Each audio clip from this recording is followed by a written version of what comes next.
Welcome to the best hour of their day podcast with your hosts, Jason Fernandez. And me, Jason Ackerman.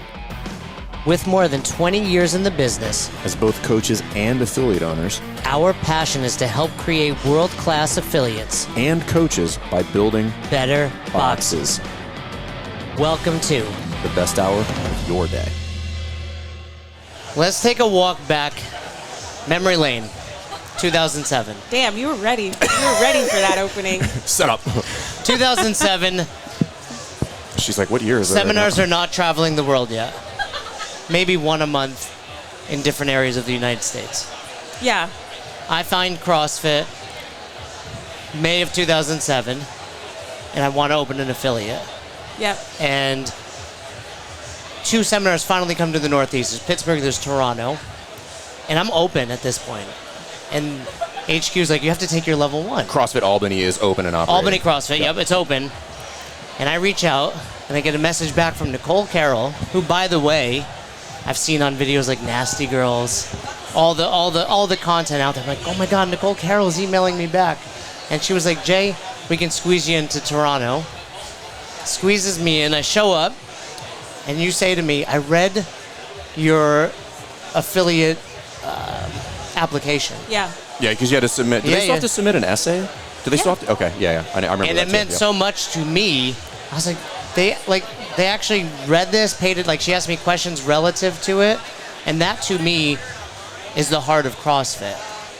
And that's why you still to this day, 15, 16 years later, are still the heart of CrossFit. Oh, well, thanks. It's, and it's to us a tremendous honor. We're joking around here, but like to be able to stand here and talk to Nicole Carroll is amazing. And we truly, truly believe that. I wouldn't be here if not for you. I know a lot of the people out there wouldn't be here if not for you. He wouldn't be here. That's who you are in this space. And we just wanted to let you know how much it means to us and how much we appreciate you and what you've done for this brand. Well, thank you. Yeah. I really appreciate that. So. Second thing she said to me, this is a different time. Let me go to this, because I cling to this. I tell everybody this multiple times. This is actually one of my favorite has heard stories. this multiple times. So, 2008, I take the second ever level 2, I think, Santa Cruz. Your husband's there. Yeah. Tasha's there, Spieler's there. And I go up the stairs, right? There's the stairs, and it's like you, Dave, Pat Sherwood. And you walk up, and Pat Sherwood's like, how do you think you did? That's such a fucking trick question. The classic Prior to question. seeing 13 people crying coming down these stairs, I thought I did well. Now I'm unsure. I'm not positive, but I think there was a 68 written on my paper. And Nicole Carroll says... That doesn't sound good. It doesn't sound good, but you say something along the lines of like... Great on a curve. You're not a great coach, but people like being around you. It's a good start. And I've clung to that. I did pass that level 2. No one can teach that. You can't teach that. And nothing has changed. But You're it's still not a good coach. But people do like you. But it's meant a lot for the last 15 years. Whenever I'm feeling down in the dirt, like Nicole Carroll said, people like being around me. People like me. And, but those are 2... Stuart Smalley. Good enough. I'm smart enough. And doggone it, people like me. I'm 45. I mean, how many memories do you look back on in your life and you're like, those 2 things, huge impact in the trajectory, the course of my life. And those are involving you, so thank you. Well, that's awesome. Thank you. Yeah, and we know you don't like to do podcasts. We're going to change that today. I don't like them at all. But you're here, so we appreciate it. Thank you. You're welcome. But I kind of want to. You were joking at the DC Summit, I think, whenever that was, and your new role. And I always forget the name. Well, you have an official title, but we're going to use the title that you want. No, I don't mind. I've that was right. It was very, very new at that time. Right. So the official title is Chief Brand Officer. Right. And but the official title is the Baroness. The Baroness of Brand. The Baroness of Brand. Yes. Yeah. Okay. Got it. Okay. Just because I had for. Yeah. Can you move your mic just right there? Like closer? Yeah, there you go. Oh, Perfect. yeah. I can't. Yep. I need a straw then for my water. You just move it and then put it back. I love you guys. I have to be careful what I say up here. You guys will just start handing me shit. So that's how we do it. That's how we do it. So what's the actual title? Chief Brand Officer. And this is a position created for you? It does exist in the executive world outside of CrossFit. However, it's not a made-up role. Right. I've never heard of a CBO. It actually would be cooler if it was a made-up role. Like that's why I like made-up. I haven't made up my role at Best Hour. Fern's trying to get rid of me. I'm like, yeah, that's I'm why the director of culture. Dude. You can't get rid of me. Baroness of Brand, or you know. Well, I want to talk to you about it because like I do. That's a very fitting role for you because I like he said, you've been around since the beginning. You do represent a lot of kind of the old school, the old mentality, but you've also kind of ushered the organization, affiliate, seminar staff through many changes over the years. And boom, done. But I can't drink it because I'll hit my. I'm going to give you a visual cue right now. Okay, show me how to do it. Oh, okay. This is what you're doing. I see. This is what you're doing. This is good coaching. Yeah, this is what you're doing. This is what I need you to do. Okay. I understand now. Great Thank visual you. That's very clear. Yeah, I learned that at the level 2. No, but I think it's cool, and that's why I think anytime you speak, whether it's at the the trainer summits or you speak in front of the community, it's like always an injection of, I don't know, positivity. We're just like, oh shit, like that's the message, that's the one that resonates. Recalibration. It's a recalibration. Salt shaker goes back to the middle, and I'm like, yep, that's directly on point. That's why I think you're a perfect fit for that role. Yeah. But do you feel that way, I guess, is the question. I do, actually. Okay. I really like the role because what matters to me most is that all the things that make CrossFit so special, all the things that I think elevated beyond anything the fitness industry has ever seen, let alone health, the world. I mean, there are so many incredibly special things about everything from the methodology to the community to our leadership in the industry to our history, and I think to our future. And I think, I think our legacy is our future, right? And we have to do it, but we have to do it the right way. Right. We have to be willing to be firmly planted in who we are, what we believe in, what we stand for. And we need to continue. It was like that Jedi Knight speech I gave at the summit, and I actually feel like we're there as a community where it's people thank me for things like you did. People have been coming up to me thanking me for things like that. And my real response is the best way to thank me is to pay that forward, right? That life-changing event or feeling or all of that heart that exists in this community, pay that forward and make sure the world knows it. Yeah. And so that that's what I feel really, really strongly about. And so being able to apply like all of my working hours to, first of all, just kind of, it's not even creating the story, it's collecting the story. Just telling and creating it in a way that our legacy can be our future. But it's not being stuck in the past, right? But it's holding on to the things that make us so unique, and then ushering that into the future, right? With good business strategy, but all the heart, right? Like this is a mission-driven, purpose-driven brand. We're gonna make the world a healthier place. We make the fittest frickin' people on the planet, and we reverse and prevent chronic disease and everything in between, on all levels, right? Physical, emotional, psychological, relational. Right. Our gyms are lifelines. I heard that during the affiliate panel. Affiliate owners who day in and day out or year after year after year, and they're struggling in some ways, or right, and their members, what they start to get the message from their members is, oh man, you can't sell your gym. Right. You can't sell your gym. You can't shut this down. This is my life. This is my family. This is my community. This is the foundation of what makes my life good. And these owners are like, shit, I can't sell my gym, and I don't want to. Right. Like, wow, like their members are reflecting back to them, look at this incredible thing that you're doing in the world. And so for me, you have to understand why. Why are we able to do that? Why does that exist?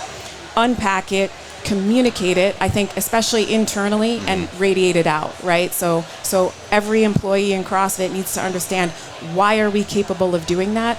It's because that's how you preserve it, right? That's how you preserve it. That's how you get creative about how we take it into the future, and it continues to have the same power, if not greater, right, than it Right. has. So This is gonna be- long-winded answer to No, that. that's But on that note, Fern that's and a I beautiful answer. But speak to affiliates daily, and we talk about their rates and what they should be charging. That we can't raise our rates $5, $10. I was like, do you have any idea what would happen if you close down?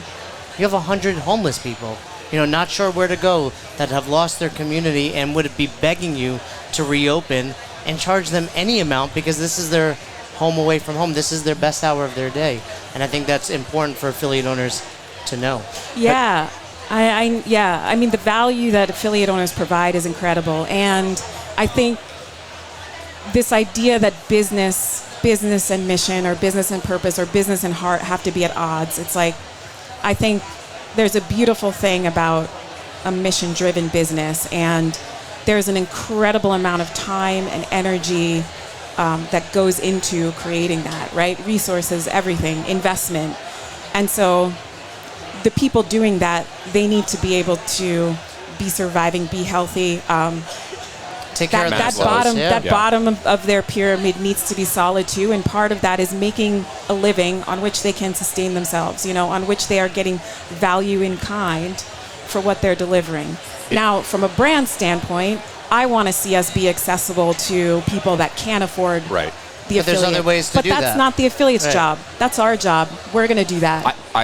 CrossFit's I free. don't think you could have That's said right. something more important, because I think a lot of affiliates carry that burden unnecessarily. They're like, my job is to help as many people as possible. No. Like, no, No, your we're gonna job do is it. to run a successful affiliate, at which point that gives the brand, everybody else, the leverage to go reach into those other communities to further that. Yeah. to further And now that. I'm not saying there are affiliates out there who that fuels them. I just was at the foundation dinner last night, and I got to meet my CrossFit hero, who's Dale King.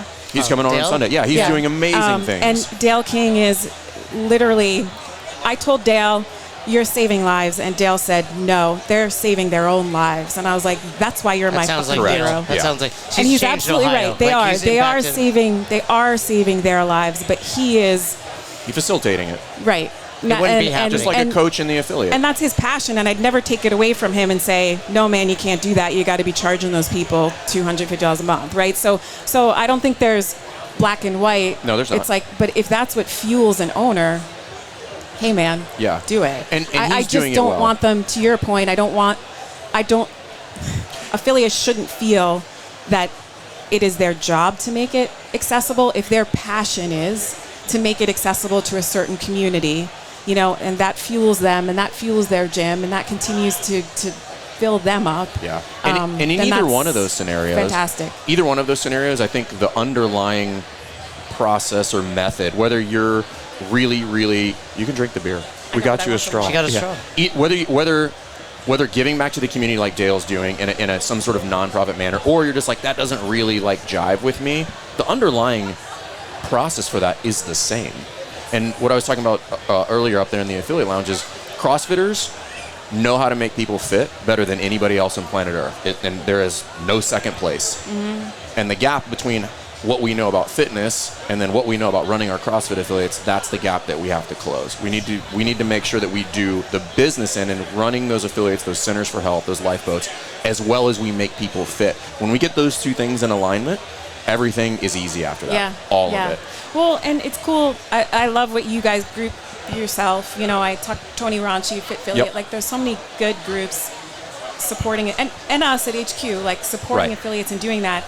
But I also love for affiliate owners to know good business can be developing good people to do the stuff you don't want to do. Correct. Right? Well, those are the best businesses. In terms I think.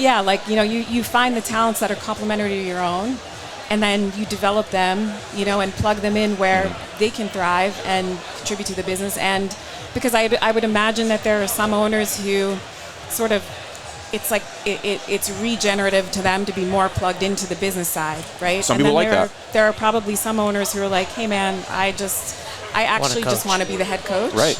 And I want to oversee culture, and you know what I mean? Someone else can handle my business. They can do the books and all that And other everything stuff. in between, Right. again. And so I love the flexibility and everything that you guys are teaching to empower owners to do that. Can I ask you a personal question? This is going to be interesting. It's about. No. Yeah, It's of not really course that you can. personal. I have a personal question. Sure. A lot of people are saying Nicole Carroll is not. Anybody else have any personal Yeah, questions? we have a microphone. Yeah. A lot of people are saying Nicole Carroll is not aging. Is that accurate? Are you not aging? Wow. Because you look the exact same 16 years ago. And she can still do the same number of Tabata air squats in the world. Oh don't my think I goodness! can. Yeah, you No? hit 20. No. What'd she hit at that last summit? 22. 22. That was I questioned some of those reps. bottom to bottom too. How many years ago was that? Too long, by the way. Can we talk Yeah, about when's that? the next I summit? know. Sorry. All right, for your personal question. No, your turn. going back to like keeping that culture, that heart. I have to like, how hard has that been over the past 5 years? 5 years? Yeah, ish, or longer. Like I don't just over the past several years as we've gone through I numerous. think the past 3 years. Yeah, I think it's been really hard. Yeah, there was a couple of years post acquisition where it was very, very hard and really candidly seemed very, very bleak. And I will say though that obviously we're not a single owner company, right? We're owned by private equity, Right.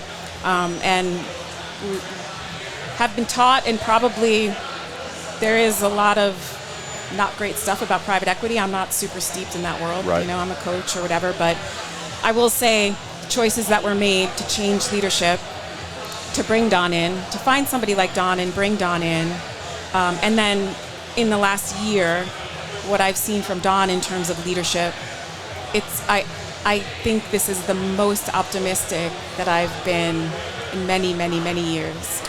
I've said this to other staff members. My gauge on the company is typically you.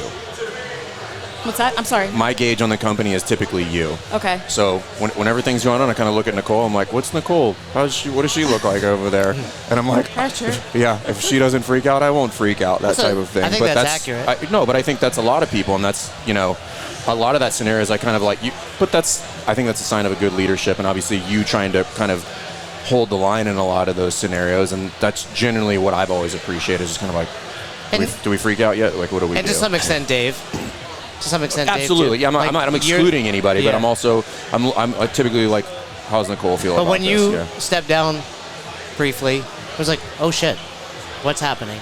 Like, That was a very oh shit do moment. we if I was still to be very believe in honest. this if she doesn't? And not that you didn't believe in it, but I did believe in it. yeah, it just That's why I did. yeah. That's why I and stepped but down. Fern and I spoke daily over that period. We're like, all right, we need to, like you're suggesting, be the pillars now as well, so people know. Yeah. We're still here. We're still moving this thing. That's honestly, I think my goal is that the community doesn't need me. Like, that the community doesn't need any single person to be Right. the foundation of the brand. That the brand belongs to all of us. Right. And that it's just in our DNA, in our blood. We can't help but carry it on. And that's my goal. As the Baroness of Brand, what do you think we need to do better, both as HQ and as affiliate owners, in order to make that happen? Yeah. And if there's no answer to that, that's fine too. No, I think as affiliate owners, what we need to do is our product and service needs to be second to none. So we have, in 20 years, CrossFit's revolutionized the fitness industry, right? It's just changed the face of how people work out. Almost to, if you haven't been around for 20 years, you could take it for granted. It's weird that But- we see people at the level one or people in their 20s that don't know any other type of fitness. They're like, this is how I started. And Exactly. I'm like, oh shit. Like, Exactly. that doesn't even make sense to me. The Monday, Yeah, Wednesday, that's- Friday buys and They're like, tries. "What's that Tuesday, about?" And I'm like, Thursday, yeah. That's weird. Yes. Yeah. Yes. And so we've done that, and this isn't entirely true. I said it on Tony's podcast, but I said the product has been co-opted.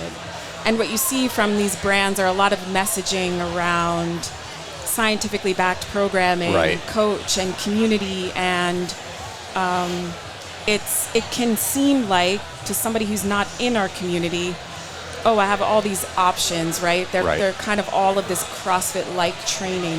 Functional I don't think fitness. that's entirely true, because I don't think if you don't understand the methodology, I know the efficacy is not there, right? And It can't be. you could look at what they do and you can point to why. But because that is the perception, what I want to see is walking into a CrossFit gym, man, you are blown away. It should just feel like, oh shit, this is it. This is, right, this is great.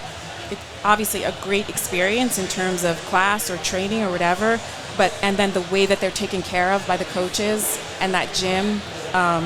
Again, I just think this relentless pursuit of excellence in that regard, we need to be that more than ever before. I think you couldn't be more over the target with that statement. I think the issue is, actually I know the issue is there's a lot of people who don't want to own that. Meaning, I'm an affiliate owner and saying, oh, it's good, our coaches are good. And people are not comfortable with somebody saying, it's okay. And that's not a slight on you, but it needs to be infinitely better if we're going to do all of this. And this is where kind of the message that, and I've heard you talk about this at summits, and which I just could not have appreciated more, and the message that we try to convey to people is, hey, we can do business practices all day long. Right. I'm eventually going to talk to you about what your class looks like. And if it looks like hot garbage, nothing else matters. Right. We have to go back in and we have to make the coach the pillar of everything. This is why I've said from day one, wherever CrossFit wants to go, that road is paved with red shirts, meaning everybody goes through that training pipeline. They are exposed to the methodology. They're given an example of excellence, and then you should try to replicate that moving forward. And you should never stop trying to replicate that until you're done. Yeah. And I don't think people like to hear that because, like, oh, that's hard. I'm like, yeah. What we're trying to achieve is not fucking easy. Yeah, right. You know? It's like, let's just all admit that it's hard and get back to work. Yeah. You know, and it's so refreshing to hear you say that. Well, that probably comes into the second part of that question, which is our job. And I feel like it's our job to infuse affiliate owners then that feel that way with an understanding of why good enough is not good enough. Right. And it's, man, this unrelenting commitment to client results. And the thing, I love this. It's like why God created orgasms. That's what this feels like. That's what I was going to talk about, orgasms. Why God created orgasms? That's what I was thinking about.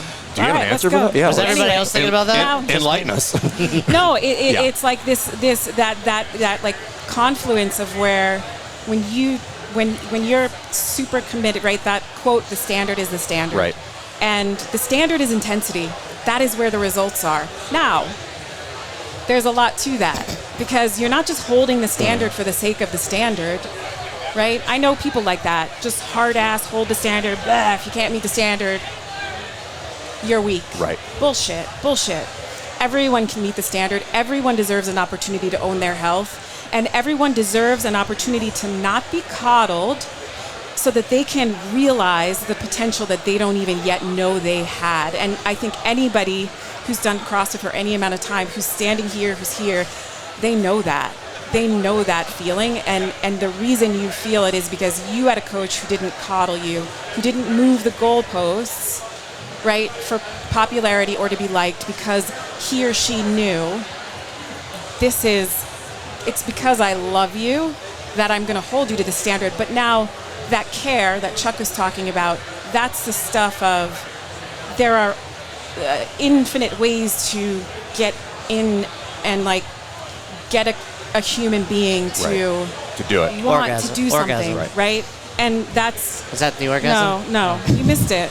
You missed the point. I was thinking no, that's coming. Yeah. I'm getting there. Okay. I'm sorry. We haven't but gotten I to think it's climax funny yet. that you're just there. You're just like hanging there. I'm pretty sure I'm not the only one. We haven't gotten to climax yet. We're getting everybody. Right, and that's the great coach. I think it's like they will never give up on trying to get that person, whatever level, age, ability, size, anything. They're just not going to give up on that person, and so it's like holding the standard. The standard is the standard, and lead with love, because it is everyone deserves an opportunity to own it, and if they're willing to show up and put the work in. What's going to happen is holding that standard and leading with love. Two things: they're never going to leave you. They're never going to go anywhere else. And they're going to get these results, and they may not be able to articulate it, but 3 months down the road of training with you 3 times a week, they're going to just know in their bodies, wow, this is either different than everything I've done before. I feel better than I ever have before. I'm taking up the space in the world that's mine to take. Holy shit, I'm more confident, right? I'm more resilient. I'm making better decisions for my life. I'm respecting myself more. And again, you may not be able to say all of that, but they're going to feel it. And here's where the orgasm comes in. Let's get to it. That means your business is going to grow. Right? So it's like that service of people, of helping people blow away their perceived limits, right? And kind of deliver this methodology in a way that just enables them to get the greatest results. It's also, guess what? Your business is going to thrive. And every thriving affiliate owner will tell you that. Well, it goes back to... Do you get it? Yeah. Do you get the analogy? Yeah. Yeah. You had me at orgasm. But, no different than, Glassman spoke about. You chase that excellence. You're not chasing dollar signs, right? I have a question. Were you there for that when he gave that talk? The one that's... yeah. Okay. I forget what group it was in front of. It doesn't matter, but I have thoughts on that talk. I think he's correct. I think much of that... Oh, yeah. He was right about a lot of things. He was correct. I should restate that. He was correct. I think it was widely misinterpreted, what he meant by that. How so? Meaning, because I think unintentionally in conveying that concept, people misinterpreted what he was saying. And in saying, hey, you should chase excellence, not money, what they interpreted is like money's bad. Right. Oh, yeah. And I think he clearly didn't intend for that to be the case. Right. But the number of affiliate owners where we talk about, like, well, I'm not here to make money. And I'm like, you need it. You have to have it to go towards the thing. Like, it's very hard to create excellence without some sort of resources, time, whether it be people, time, other things. Yeah. You have to have like it. Like we just talked about earlier. Right. And that's where exchange of value. It's just a value exchange. It's not your North Star. Right. It's not the North Star, but it is, Simon Sinek talked about it, and you've referenced it before. Also, it's this weird thing. Like, I know when I have, there are people that I've worked with in different disciplines who give so much to me, and they're so damn good at what they do, and I'm like, I will never find anybody like this again. I couldn't give them enough money, obviously relative to my ability to give money. It's like I feel like a leader or a coach or a mentor or someone in that role that is giving so much of themselves. I actually, and maybe this sounds, I don't know, I don't care, it's how I feel, but it's like I'm so appreciative that I can give them money, because I'm not able to give them anything else, because they have great boundaries, right? They don't make it about them. It's always about me. And I recognize, God damn it, I know how hard that is to do. I know how hard it is to have that much integrity, to know your stuff so well, care so much about helping me and give me that undivided attention. And it's like, thank God I can give you money. And I think a lot of members... I'd feel like a loser if I had, like, it's like I got nothing to give here, you know? No, and a lot of members feel that way. The owner just doesn't see that. Yeah. But they're changing their lives. Yeah. And I do think there's a part of that. To stay on that, I think there's probably not, and I feel we have an advantage that came from you via a lot of other people, which is we were exposed to that level of the pursuit of excellence. Like, coming on seminar staff, people are like, how do I do this? And I don't think that's an accident. Like, when you see something like, fuck, that's good. It's virtuosity. It's sticky.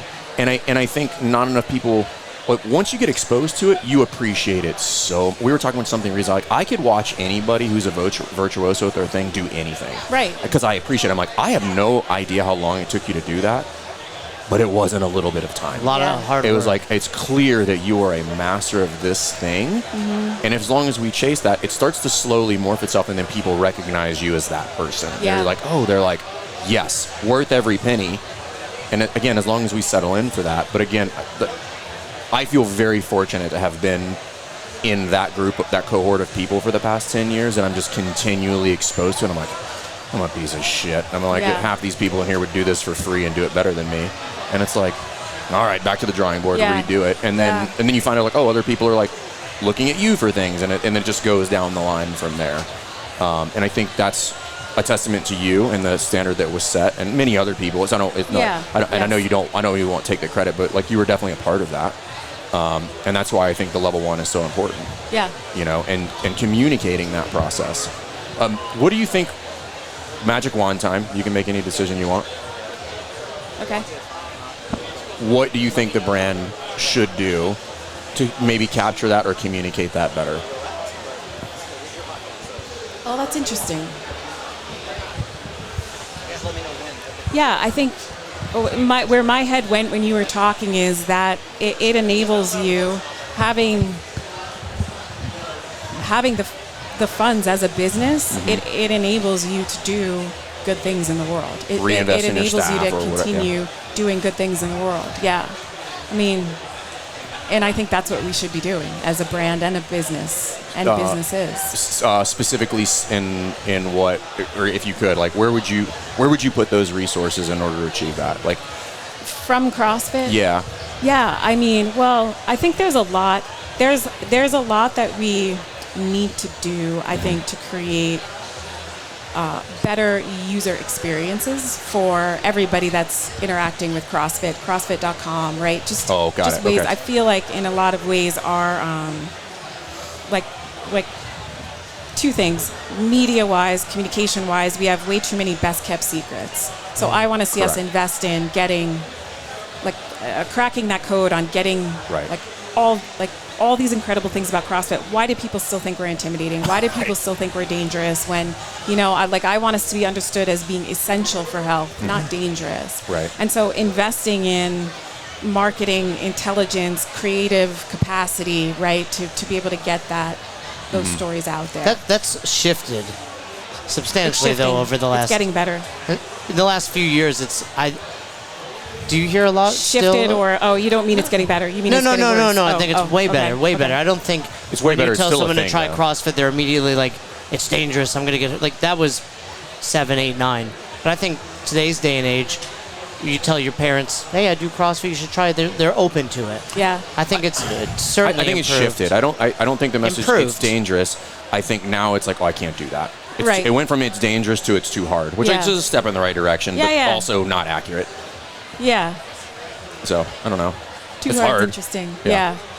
Hard is relative. It is hard. And it's okay that it's hard. Like you said, it's supposed to be hard. It's hard. Yeah. There's a courage. I think there's definitely, it's like always like, CrossFit's for anyone, but not for everyone. Right. And I agree. I think that's where that comes in, right? Is that there's this sort of red thread, I think, that runs through a CrossFitter of any level. That is just there's this willingness to take responsibility for their health, right? It's like there's something like, hey, I know if I want to improve, be better, anything good, in life is I have to own that, and I'm going to have to put in some work. And I think that may not be everyone in the world. Well, I don't think it is everybody. Is going to be attracted then to us. I was at a summit and somebody, I don't care. Somebody brought it up and they were like, hey, we need to be more inclusive, which I get, right? I'm not trying to exclude people, but it is inherently exclusive because it's hard. Not everybody wants to work hard. Yeah. That's kind of like the excluding factor. Outside of that, everybody's welcome. Yeah. But it is one of those things where it is inherently exclusive because of the nature of it. Like, it is difficult. There are some human beings that are just not prepared either mentally, emotionally to do hard shit yet. Right. And at that point, at that current state, they're kind of excluded because they're not ready to make it. Doesn't mean they will never make it to that point. That's why Glassman used to say there's a bullshit factor in CrossFit, right? I wouldn't use the word exclusive, though, because I actually think I'm sure there's a better word. I think in terms of the infinite scalability of the program, we're incredibly inclusive. I know what you mean, that people are going to self-select out of that. That's a better term. But that's why you're the Baroness of Brand. I don't think we... it is something I love, and being in the brand role and doing a lot of market research, and there is a lot of great words used around something like inclusivity, but if you start looking at the imagery, the marketing, it's 17 to 35, relatively fit looking little bit diverse, but not in age, not in ability, not in shape, and very little in color. And Right. I look at our gyms, and so to me, it's for us, it's just the inclusivity in my mind is again, that's part of our job in terms of communication, messaging, and marketing, is that people can see that and they can see themselves. Right. That person looks like me. In this, and you hear at the games and you're like, oh my God, it's so apparent. But the people we want and need to reach. There's not right? a fitter group of people on planet Earth than is standing in this building right now. It's a beautiful thing. It's awesome. Hey, you want to bring Julie Fouché on? Did you know that most fitness businesses lose 13% of their clients every single month? Wodify ran the numbers and found that Wodify-powered businesses keep 96% of their clients. As a 14-year affiliate owner, if you can have a 4% or less churn, you will be crushing. That's why Wodify calls itself a customer retention platform, not just any CRM. They've released the fitness industry's first retention tool called Retain. Retain can predict when your clients are at risk of leaving your business and allows you to catch them before they churn. With Wodify Retain, you can increase your revenue, stop losing clients, and build a stronger community. Go to wodify.com/podcast and book a demo and give Wodify a try today. And the best part is you'll get 50% off your first 3 months by using the link below. Join the thousands of businesses that have already transformed their operations. Do you want to talk to Julie? I just had a shirt for her. Julie. Here, just give her a shirt. Look at the mouths open over here. Julie, look what happened. Who mentioned your name? These girls right here. Is that your book? Sorry, Julie. I'm like, You're in hey, trouble, let's just meet up. At the... On the podcast. Hi. Here's a mic. Oh. Hi. Hold on. How are you? Yeah, there you go. I want to give you a hug. I know, you can give me a hug. I'll try not to poke This you is your with life, my Nicole Carroll. microphone. What are you guys talking about? Oh, CrossFit. CrossFit. All things CrossFit. Baroness Yeah. of Brand. Yeah. You guys are all pro podcasters. I can just Yeah, I drink think that's my an beer accurate and statement. hang out back Listen, here. I told you were going to like us doing this by the time you were done. You don't have to do anything. Just be Nicole. Is this a special Okay, shirt you're here's your presenting? shirt. Yeah, what is happening? What is What's this? This is so cool. Oh, yeah, this Talk design. us through this, Julie. Oh, how cool is that? And this is only for our CrossFitting doctors. I love that. Are you a doctor? Are you a I wanted- doctor? Wow, the coolest shirt. CrossFit is the prescription. It is, right? Right? That's Tell- all you need to know. Tell us your first memory of Nicole Carroll. No. Oh, it's really sweet. My first memory of Nicole Carroll Okay, now you can was tell it. in 2010. I had just competed in my first CrossFit Games, last event, and we were leaving in Carson out the tunnel to go back to the athlete area, and I met Nicole Carroll, and she was wearing a cowboy hat, and I was I know like, that hat. oh my gosh, it's Nicole Carroll. And she was so sweet. What did she say? I think she said something like, great job, or Yeah. Did you win Spirit of the Games? no. Oh, No. Should have. I thought it was going to go I- ahead. She was on the podium too often. Yeah. Yeah. You don't get You're that too when you're on the good. podium. You're too good for Yeah. Spirit of the No, Games, no, Julie. no, Too fit for I did Spirit of not the say Games. that. Everybody that's won that is Yeah. not very It's most fit. improved. It's most improved. Rookie of the year. No. Not true. No, it's not at all. Cole won last year. Was Yeah. that last year Cole Sager won? What about Sam Briggs? I mean, she was on She the won. podium a Yeah. ton. She won. Yeah. No. Didn't Dan Bailey win once? Yeah. Many He's not that fantastic, very fit human beings He's not have won that that fit. award. Yes. Yes, yes. Yes, yes. You're a doctor now. Was that when Julie Fouché was Just first for the record, competing she's been a and you doctor met for a her? while. You know, she had just begun. I mean, were you even in med school in 2010? No, when I started competing in the CrossFit Games, I was in college, and I was in the Undergrad? process. I was in undergrad. I was in Okay. the process of applying. So, like, my first year, I remember right before the games, right after the games, I submitted all my applications. I was taking the MCAT. And I think that was a blessing in disguise, because if I had not already been in the process, I probably would have waited once I saw how career. big the games were Right. and how exciting it was. And I might not be a doctor right now if that was the case. But you are. But I am. There you go. Yeah. Fittest doctor on earth.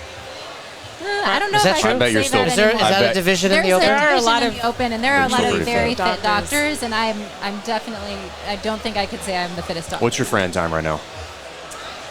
It's been about a year since I've done it. That's not I that. wanna That's say not, it that was wasn't the around- question. Right around 3 minutes when I did You're it. the fittest doctor on earth. Yeah. Let me ask you both a question. You both have been around the sport 15 plus years. How has your training shifted over the years? What's your training like these days? Because you're still. We did an event at Roots 6 months ago with some. It was like a running DT. Like you had a partner. I was partnered with Ogar. yeah. And I was got like it. running, and I hear like footsteps. I'm like, it's probably Ogar wheeling behind me or something, right? And meanwhile, it was her passing me. I was like, shit. She is still so much fitter than I am. So what is your training like these days? You should see her swing an axe. I see what Jenny, she's learning from you and Tosh. Tosh. Yeah. But what's your training like these days? It's definitely so. In 2020, this is long-winded answer. No, we like but that. In It's a 2020, I podcast, would it's say perfect. with all of the changes, there was a really interesting. I think CrossFit had been and CrossFit training had been such a big part of my identity for such a long time, and the reasons that I was training, I think were really tied to the job that I did in CrossFit. And so when I left and everything happened and sort of blew up and changed, I actually tapered off my training significantly. Like I just took a step back. And I would say that was for close to 3 years. Oh, really? Of like, and she like was still fitter than me. keeping a small amount going, Right. but not the consistency that Right. I had prior to that, which was just so much an everyday Right. thing. And then probably just very recently, I would say this year, starting to ramp it up again. So 5 or 6 days a week of just At home? You just train at garage gym. Yeah. Yeah. I try to go to Roots when I can. It's just like a 2-hour ordeal You're for me. up on the mountain, yeah. But otherwise, just CrossFit training in my garage. And then I did promise a friend of mine who I love, who I would do a marathon with her in October. First ever? Yeah, First ever? and I never. It's not even anything I ever want to do. But I just I don't know why I have anybody no would want to do desire. that. I have People no ask me desire. why I've you're done doing several, it. I'm like- True love. Wait, I want to hear from you as well, Peer Julie. pressure. And because we've talked to Austin recently, he was on the podcast, Yeah. Maliola, that is. And what was impressive to us is he's got a kid now. He's waking up at like 4 a.m., doing one workout a day, and he's still extremely fit. He compared almost to the- qualified. He almost like Yeah. when you accidentally qualify for the CrossFit Games, you're still pretty fit. But as a former Games athlete, how has that changed for you? Well, it is amazing how much your base of fitness sticks with you. Yeah. I will say that. Yeah. My answer is actually, I think, more similar to Nicole. So for me, around 2020, when the world changed and a lot of things changed, I think I was just going through a lot of things personally. I was having to take care of more of my own emotional health. So CrossFit became a lot more about me just staying sane and Right. more about my mental health than like my numbers per se. And since then, I'm very similar. I try to be in an affiliate setting a couple times a week because it's so good for my soul, but I often will do garage gym workouts on the other days, and I stick to my affiliates programming and just do those workouts just Yeah. because it saves a lot What of affiliate are you Yeah. at these days? CrossFit Maximus in Lexington. Shout out CrossFit Maximus. Yeah. And also Wild Health. Shout out to Wild Health, Julie. yes. Good yes. stuff you're doing out there. You're welcome to stay, but I feel like you want to leave. Well, you got to take your. Are you? Yeah, I mean, you are have to guys take your gonna be shirt. here all day? I mean, We will We're be here all day, yeah. We'll be here. We'll stop by the Sorry. booth. Yes, come back and see us. Julie, Well, so meet me great at to the see all of booth. I you. have a shirt What a for fun, you. Yeah, what a fun surprise. And I get to be on a podcast Yeah. with you. Thank There you you. go. I love this. Thank you. Thank you Yeah. so much. Thank you, Julie. Good to see you. I'm going to be a doctor one day. No, you're not. That's probably Hey, accurate. you can have that. You want that? Take it. Nicole, talk to me about this. Off topic. Okay. That's what he's special at. No, we're talking about your training. This is probably a few years ago, you were doing every other day eating. Oh yeah, that was a long time ago, right? That was I'm 5 interested- years ago. Oh, Maybe? was it? Yeah, yeah. So you're Tell- doing 24 hours. Tell me what you fast. What's that? 24-hour fast. She would eat one day, fast one day? 24 hours on, 24 hours off for 30 days. 24 hours of eating. Oh, you did it for a month. 4 hours of fasting. Got it. For 30 days. What'd you learn in there? You like to eat every day? Yeah, it's funny. I don't actually think that. I don't. Here's what I felt. I felt mentally incredible. Every Really? day, regardless if it was an eating or fasting day? Yeah, I felt physically. I mean, it takes about 2 weeks for that to kick in, but I'll say the level of mental clarity and energy that I had was amazing. I've heard that from people that have done a variation of that, and I mean, maybe not like that exact format, and people that have done like a carnivore. The exact same statement. They're, hey, the mental clarity that comes out of that is wild. Yeah. Yeah, that's cool. Yeah. Did you notice physically though? It was harder. It was harder to go hard for me. Specifically on the fasting day? Specifically on, there was I forget exactly what it was, but if I had come off a fast and tried to train in the morning before eating, that was significantly more challenging for me. I think if I were to do something like that again, I would do a lot more research. At the time, I was just like, hey, I'll try it. Right. And that's just how I learn typically, is by trying things, doing them. And the old do the self-experiment, like we talked about. Self-experiment, Black box, yeah. Did you I think about that and immediately assume there's weight loss involved there. Like, is there a significant amount of weight loss in that? Because I would imagine you're eating less calories. I was eating about, I was definitely eating less, which I think was potentially part of the problem, is that I should have deliberately tried to eat more on the days that I was eating. I didn't find that I lost, though. I was definitely lean. Right. Well, you're always lean, though. But I wasn't, but I didn't find that I got below. You weren't like, I'm shriveling away or anything. Like a 125, Okay. I mean, I definitely did not lose muscle, right? So at that point, it's like whatever fat is on there is just... Which would explain some of the lethargy and like not having energy and stuff like that. Okay. Exactly. That's interesting. One of the other things you're most well known for in the CrossFit space, nasty girls. I don't know. Nasty girls. Orgasms and nasty girls. Make sure when you search nasty girls, you know the deal. Yeah. Throw in CrossFit on there. Yep. Do you remember that? Like, it's become such a cultural phenomenon. I mean, still spoken about at almost every level 1 and level 2. Yeah. You know, you, Annie, Eva T, the infamous mashup behind this, on this. Do you remember that moment? And was there any part of you that had a clue to what that would become? No, not at all. I actually was really, it was really hard for me, because back in those days that I was training, there was a lot of, the way my brain took what we were doing was that I had to win every workout. So when you're doing that, you're trying to beat Eva and Annie in that moment. For sure. I mean, and we loved each other, and there was a tremendous amount of camaraderie. I mean, just like CrossFit gyms today, right, where there's that almost like a sports practice, right, with your teammates, where you're pushing each other. Mm-hmm. If you're gonna race, and so 100%, that was like the goal. And I think typically first of all, it was also the first time that I had done muscle ups in a workout. Ever? In that workout? Ever. And 21 of them. And there was 7 of them. Yeah. 3 times. Yeah. Oh. And you were doing strict. Yeah. Because they're low rings. Because the rings were low. Yeah, they're so low. Yeah. That part I did not know. Yeah. I had never done muscle-ups in a workout before. And intensity. That's amazing. Yeah, no, and it was very, very hard for me to lose. And I actually felt like I had let everyone down. I felt like I had let Greg down. I felt like I just was like, and then not to mention getting so upset, like crying. So you were crying not because, I always watch that and like they're crying because it's just painful. No, it wasn't the physical pain. It was just sort of like this kind of just like a panic, right? You're like my 2-year-old. You're having a tantrum on the rings. Sure, you could call it that. Like your emotions were just coming out. There was just this like, oh wow, like, yeah, like I'm not doing Meanwhile, well. you're doing amazing. You just got 2 other very fit women. Sure. And I think what it shows too is just the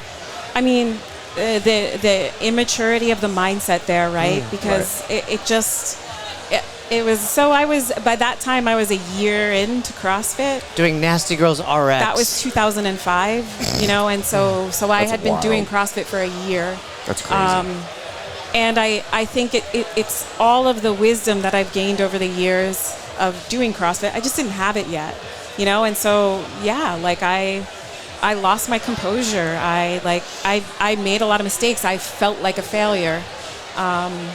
And looking back, I can see nothing about that was a failure. No, I mean, nothing about it was a failure. Every weekend, that's an inspiration. Yeah. Men and women. Yeah. And I think also what happened that was so significant for me in that moment was I was like, I don't even want to look at CrossFit.com. I don't want to go to the website. I don't want to see what people are saying. Like, I'm an embarrassment to myself and everyone You should quit. else. You should quit right now. You know? When did your And mindset? then somebody said, oh, hey, like, Nicole, you should really look at CrossFit.com. And the comments from the community, that taught me that, holy shit, like this, there is a character and a spirit, and there are values that have spread beyond the walls of this gym that are better than me, that are better than us. And it actually fed back to me just the learning that I got from that, so much more about what this CrossFit thing is all about. That's cool. And it you know, that's probably the second thing that galvanized the reason that I'm still here. I was going to ask you that. Is that a moment where you're like, oh, I get it. Yeah. I get the whole thing now. Yeah. Yeah. That's really cool. I didn't know that. I didn't know that was your first time. And I also didn't know you like I said, that was what the tears were based on. We all just assumed like hard work and like I've been there. I mean, there's all of it, right? Because your output is so high, and there is just like a, you know, but because when I was crying, it's because I was hurting. Because you were weak. Yeah, but there's the thing, you know, over time, coming to practice, like the mental aspect of that, which is sort of keeping your composure under duress, like that. There's a beautiful thing to practice there, to just become better at life. And look at what that's become. But you don't just do it, right? Like sometimes and again, that was the beautiful thing about the community is like, hey, sometimes you win, sometimes you lose, sometimes you look great, sometimes you're a crying mess. But bringing that much vulnerability and for people to get that raw and real, and CrossFit has those tools, right, that people show up that way, right? And then that everyone around you loves you anyway. And you're like, I couldn't have shown my ass anymore in this moment. Right. And everybody around me, like everybody, they love you anyway because we're all doing it too. We're all doing it together. And the connection that's created through that, it's magical. There's a wonderful alchemy there that, you know, it's like you never want to lose. I was going to say it's hard to replicate. However, I'm going to backtrack on that statement because I felt very similar to that, and I have not felt that way in a long time. When I was recently at your house. Doing Diesel Day. Big Fish. Oh, Big Fish, I'm sorry, yeah. We just did a podcast all about it. I saw that, yeah. I didn't listen to the whole thing. But it wasn't that good. It was amazing. It wasn't? It was, no, but it was, because I think you develop like all sorts of tolerances, right? And I think you have to do something that's a little bit extreme in some of those scenarios and be put in that environment to go essentially in the way back machine. I'm like, oh, shit. Yeah. This is a good reminder about all of those things that you just talked about. Because I'm like walking through the woods by myself and I'm like, I'm a piece of shit. I'm going to quit. Why can't I run? You know, like this sucks. You know, and everybody's like, you're doing great, man. I'm like, am I? True story. I'm not really sure. Take this back to your husband, please. This dude is a better human being after Big Fish. I don't think you cannot be. No joke. Like I've done a Diesel Day. I haven't done the fundraiser. If you haven't heard of Diesel Day, you got to go over. What is it? Crookedbutterfly.com? Is that his website? Crookedbutterfly.com. Yeah. Or search it. Did I look as bad as I felt? Yeah. You always look pretty fat. Sometimes. But everyone does. Right. Everybody looks like shit at some point. It's what the events are designed to do. 24-hour. You did 30. It was 30 hours. 30 hours. Yeah, 30. Yeah, 30. Okay. He gave a speech at our recent mastermind. Talking about Big Fish, and it's been very impactful. I paid it forward. I referenced what Tosh talked about there with the affiliate owners about asking for help, you know, that kind of stuff. Because it was super impactful for me. Like at one time I was like, I think 2 days later, I was at home. My wife was like, what'd you get out of it? And I was like trying to talk to her, and I like almost started crying, and I was just like, oh shit, what's happening now? The kids are here, what's going on? I was like, what the fuck? And but it was really profound. It was like, but you need to do that sometimes. Yeah. Like the CrossFit gym wasn't, I guess, like potent enough anymore. Yeah, well, Does that and make it's sense? like there is a degree of you get really acclimated to the stimulus of. Correct. I mean, you know, we do long stuff, but not that long. 30 hours. Long. And when he's like, hey, this event will be 6 hours, and I was like, yeah, right. And it's designed, and you know, this notion of you come in with a commitment to yourself, right? So there's no winning. I mean, there's points, But No, he there- lost. I'm pretty sure. But there's also, second. the idea for Diesel Days at least. Big Right. Fish is a little different Right, because right. it's a fundraiser. It's a fundraiser, and you're trying to raise. Yeah. And there is the points component as an extrinsic motivator. But there's also the people come in with a lot of intrinsic motivations, commitments to themselves, like what is winning to you. Right. And people come in with an understanding of that might have nothing to do with points. And then as you're going through the grind, which is life is not a 20 minutes to the finish line. No. It is a grind. It's a grind. And sometimes you feel great, and sometimes you feel like giving up on yourself and on everything else. And in those moments, the events afford you this opportunity to look at that and be like, wow, where, like, this is, I keep pointing to my ring finger, like my commitment to Right, myself. exactly. It's not for anyone else, it's right here. And what am I doing right now? What's causing me to give up on that? And how can I work my way back? And I think, and you do. Mm-hmm. And that experience, it is powerful, and it translates to the other areas. That's the beauty of the physical, is it is like you don't have to lay on any therapist couch to like You sort that shit out on your own. or even be able to articulate it here. It's like it's such in your being. I'll tell you guys, there's some long walks in the woods if you're talking to There are some yourself, long like walks sorting in some the shit woods. out. You're like, oh, Talking right. to trees Come on, and- self. Before we wrap up, can we Okay. take a couple questions? Yeah. Does anybody have a question for Nicole Carroll, Baroness of Brand? You don't Don't be have to. shy. Don't be shy. There we go. Yeah. Just say your Okay, name. yes, you can get a picture. Name with and it. your name and your affiliate, please. My name is Jen McQuality. I'm from CrossFit XLT in Chatham, Illinois. And I just recently watched Tasha's documentary about the row. Yeah. So I wonder what that was like for you at home. during Yeah. that time. Good question. Yeah. I was alone for a long time. I think. Yeah. Yeah, it's funny you ask that because I've been with Tosh for, I always get the numbers wrong, but pretty close to 13 years, and I obviously I love him, and so I would get anxious, and he's always wanted to do crazy shit. So like that's not the first time, but that was the craziest, and I went through a period of time where I would sort of try to not get him to do so much of that extreme stuff. He did a race called the Arrowhead 135. It's like Minnesota, the coldest day of the year. You're lugging a sled, and literally people wander out and get hypothermic. And I mean, it's a very, very intense race. And there were times where I would try to steer him away from doing those things, and I very quickly realized that, okay, like these are the things that make Tosh Tosh and make him the person that I love.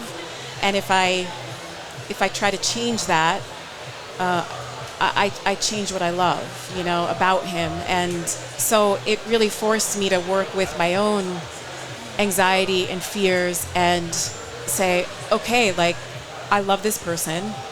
They need the freedom to be themselves. I need to support him in this. And so I needed to just sort of work over the years to kind of manage my own anxiety and where were my own fears coming from? What were those about? And so by the time the row came around, I was pretty well versed in, okay, like this is Tosh, and I need to let Tosh be Tosh. And most importantly for him, and I'm not saying this is true for every man, right, or every person, but I know for Tosh, he needs to feel the freedom in his mind to listen to his instincts and be good. He's in the military. Same thing about being in the military. And what I knew of him was when he was in flow and able to listen to himself completely, not worry about me or anybody else pulling at him, he would always say to me, don't wish me to be safe, wish me to be good. And so that, I just took that to heart. And it just forced me to grow as a human, right? And like, take care of myself in that too. And so yeah, I mean, it was a lot. Oddly, it was the little GPS tracker, because it was a formal race. It was actually outside of every so often being like, holy shit, he's in the middle of the ocean right now, literally. You know what I mean? For just days and days in a rowboat. Like I could see his little dot, and the race, it was like I would have gotten a message had he not been okay. and so it was just that there was a comfort in that, you know. And then honestly, this is really personal, but you know, for a lot of years I only had friends that worked for me, and I realized, you know what, like, if you have boundaries as a leader, those friends will never, you can't ask of them what you would from somebody who you're not leading. It's just not, I don't think it's right.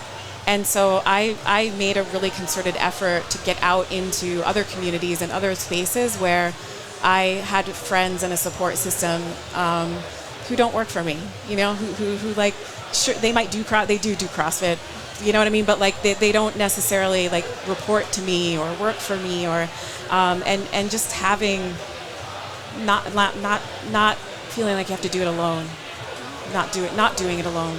Yeah. Thank you. Yeah. Good question. Did you have a question, sir? No? Anybody else? We got time for one more. No, yeah. we got two. Okay, two. Go here and then we'll go. That one was a doozy. That was. We'll get you. No, we should talk. My name is Erin. Hi, Erin. I'm from Salty Hive CrossFit in Salt Lake City, Utah.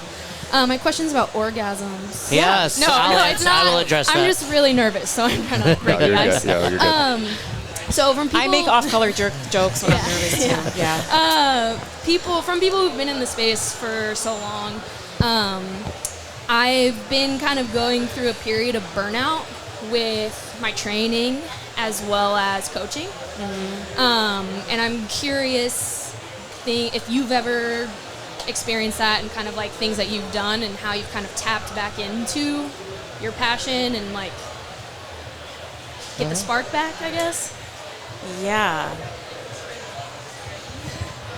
I've definitely gone through periods of burnout, significant burnout, and I think not being afraid to take a little time away, figure out how you can, and I don't mean walk away, just take some time away and actually just rest. Just like let yourself rest. And then thinking about what you value, and where you might. I think so much of burnout for me had come from expectations that I put on myself of things that I thought other people wanted for me or wanted me to do or be for them, and feeling ashamed if I couldn't meet them. But realizing, there was a point where I realized, wow, I'm just kind of an empty shell of myself, and I'm actually not giving. I'm not giving. I'm not giving them anything. I'm going through the motions. And like I always think of this phrase like generous and regenerative, and you've gotta take the time and space to like It's emotional. figure out what gives you energy, because that is, when you tap into that is how you'll give the most for the people around you who you love. Yeah, and it takes a tremendous amount of courage to do that, actually, and because like it can feel like pleasing everybody is the right thing to do, but that's a lie. That's a lie. Come give me a hug.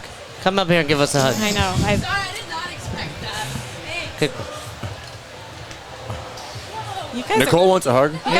you guys are killing me. What's happening? On this episode of Best Hour. Anybody want to know what I had for breakfast? I'm just kidding. What's your favorite dice game? What's your favorite dice game? Did that help?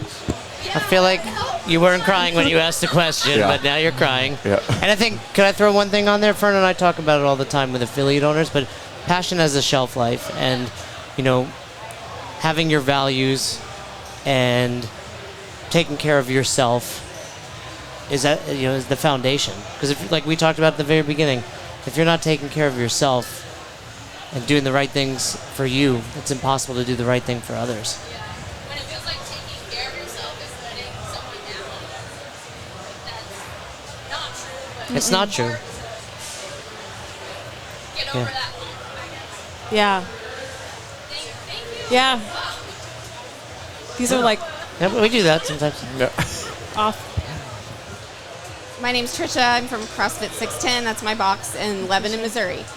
My question is, one of my favorite things about you, I'm sure I'm not alone in this, is you're so articulate and so different in how you describe and the things you say about CrossFit and why it's different, how it,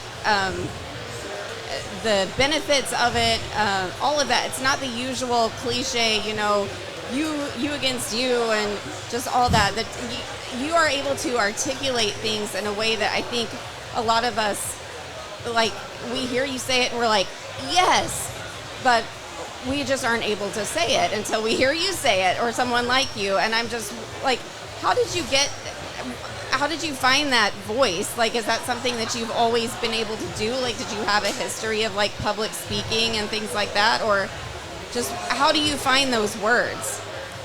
Just like, I'm kind of the person at my gym that has to do all of the social media posts and all the, dealing with the people. So I'm always looking for those type of, things to say to people, because I feel like that's something that you have to constantly be doing, is like boosting people up and encouraging people. And just, how do you do that?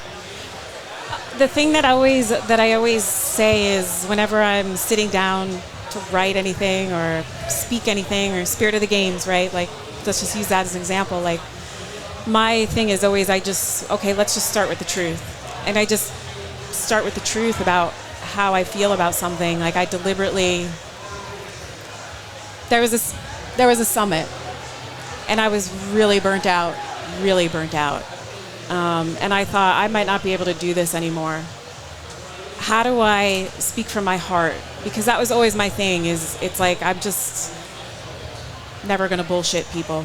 I don't know why or where that came from, but in this community, and it started with seminar staff because of my love for them. And it's like, I'm never going to get up in front of these guys and bullshit them. But I thought, but I also know that they need to keep going. They need a rallying cry. That's my job. But I couldn't find it. And I remember sitting down and thinking about it and just thinking, well, what's the truth? Right? And from that, I just started kind of writing down my truth. And then what it came to was that they needed to keep being good. They needed to keep being who they were. That they actually, what I was struggling with, they were better than those things, and that I needed them to keep being those things. And so I sort of asked them for what they needed in a really creative way, right? And so I don't know, or spirit of the games, I sit down and I think, what's true? What does this athlete bring out in me? What is the vibe here? And like, I just start there, and and it's funny you say I'm articulate, because I don't always feel that way. I feel like I struggle a lot to articulate well some of the things that I want to say. But I just try to be myself. I know that's like cliched sounding advice, but don't feel like you need to sound like anybody else. What's in your heart? What's in your heart for your clients, for your gym? Just say it. You're not going to sound like anyone else if you do that. You're going to sound like you. And people are going to look, yeah. All right. Cool. Well, thank you. Wow, this was not like any podcast. This is how we do it. I told you. I led with that. You didn't believe me. You should start listening. Start with the Big Fish episode. Yeah. You'll be surprised. Look, you are loved by the CrossFit community. Is that right, people? Thank you guys for listening. Yeah. You've made multiple people cry since you've been on this show, Nicole, including Fern. Yeah. But as we started, I appreciate you. I know he appreciates you. The community appreciates you. I appreciate all of you. As much as you don't want to hear it, many of these people are here right now doing CrossFit, still doing CrossFit because of you. So thank you very much. Thank you, guys. Yeah. Thank you. Thank you for coming on. Thank you for doing what you're doing. Yeah, that's it. I don't have anything else. Yeah, you're gonna cry? You're amazing. Are you I am crying? gonna cry. I'm gonna cry. Thank you, See you guys Nicole. next time. Thanks for checking out this episode of the Best Hour of Their Day podcast. We appreciate you listening and choosing to have us help you in your passion for coaching and affiliate ownership. You can find more episodes just like this on all podcast platforms. If If you're interested in learning more, you can reach out to us on any social media platforms, or you can visit www.besthouroftheirday.com to book a call. If you found this episode helpful for you, please share it so that we can help other coaches and affiliate owners to help build a bigger and stronger CrossFit community. Thanks for listening.